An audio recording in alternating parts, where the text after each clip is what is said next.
د شور نیوز ورزشي خبرونو ته په خیر راشئ. افغان کرکټ بورډ وایي د مړ شوي نجیب ترکي له کورنۍ سره به هره میاشت نغدي مرسته وکړي. نجیب ترکی هغه څوک چې د افغانستان د کرکټ لپاره یې نه ستړي کېدونکې هلې ځلې کړي دي. نجیب ترکی تېره اونۍ په ننګرهار کې موټر وواهه او 3 ورځې وروسته یې په روغتون کې ساه ورکړه چې له نوموړي 4 بچیان پاتې دي. خو دا مهال کرکټ بورډ ویلي دي چې د نجیب ترکي کورنۍ او بچیانو ته به ځانګړې پاملرنه وکړي او د میاشتني معاش په توګه به د دغې کورنۍ سره اقتصادي مرسته وکړي.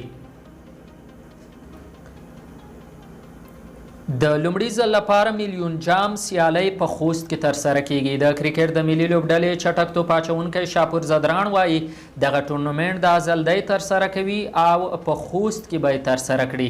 د معلوماتو له مخې د شاپور زدران په هڅو دغه ترسره کیدونکی میلیون جام لیګ لوبې په خوست کې ترسره کیږي چې د لمر تلویزیون څخه به هم په ژوندۍ بڼه خپرې شي چې راتلونکي نومبر میاشت کې ترتیب شوي دي.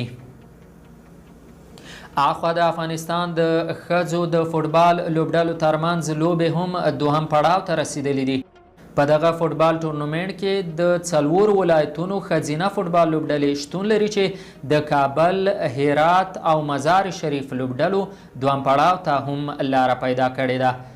د دې ترڅنګ د افغانستان د فوټبال غوره لیګ د لوبو په دوام سیمرغ البرز لوبډلې نیمه پایلوبو ته لاره پیدا کړه.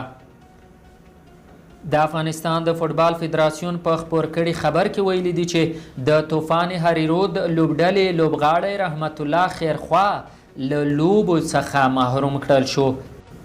د شور نیوز ورزشي خبرونه هم دومره وو.